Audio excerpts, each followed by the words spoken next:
আজকের এই প্রোগ্রামে আমাদের দুটি এজেন্ডা, একটা আমাদের খুনি হাসিনার যে রেকর্ড কথা ফাঁস হয়েছে, বিবিসি ফাঁস করেছে 100% অথেন্টিক, আমরা তার বিচার দাবি করি এবং তার সাথে যারা উৎসাহিত করেছে আমাদের ঢাকা বিশ্ববিদ্যালয়ের কিছু শিক্ষক, সেই শিক্ষকরা গিয়ে তারা তাদেরকে ব্লাঙ্ক চেক দিয়েছে এই গভর্নমেন্টকে আপনারা গুলি চালান।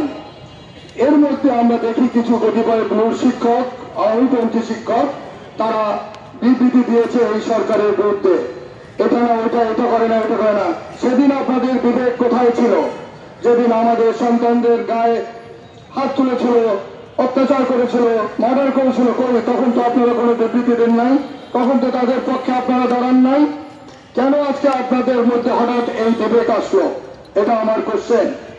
আমি যারা সহায়তা করেছে ঢাকা বিশ্ববিদ্যালয়ের শিক্ষকরা, পরিষ্কারভাবে তাদের বিচার দাবি করছি।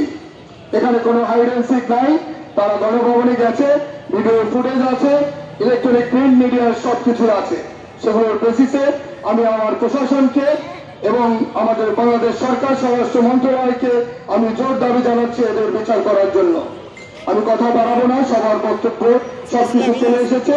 আমাদের একটাই আজকের এজেন্ডা, খুনি হাসিনার বিচার এবং তার সহযোগী ঢাকা বিশ্ববিদ্যালয় শিক্ষকদের আমি বিচার দাবি করছি এবং আমরা সবাই ইউনাইটেড থাকবো দেশের স্বার্থে। সবাইকে এক থাকতে হবে।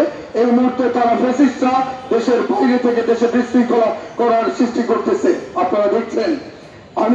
আমরা অত্যন্ত চিন্তিত, অত্যন্ত উদ্বিগ্ন। দেশে যে কোনো রকমের যে কোনো দুর্ঘটনা ঘটানোর চেষ্টা করতেছে। আমি সবাইকে আহ্বান জানাবো, সবাইকে ফ্যাসিস্ট বিরোধী ঐক্যবদ্ধ হয়ে সবাই যেন আমরা একসাথে কাজ করতে পারি, চলতে পারি এবং এই ফ্যাসিস্টদের চিরতরে দমন করতে পারি। আর কোনোদিন এই ফ্যাসিস্ট হবে না, এই প্রত্যয় ব্যক্ত করে আমি আমার বক্তব্য শেষ করছি। খোদা হাফেজ।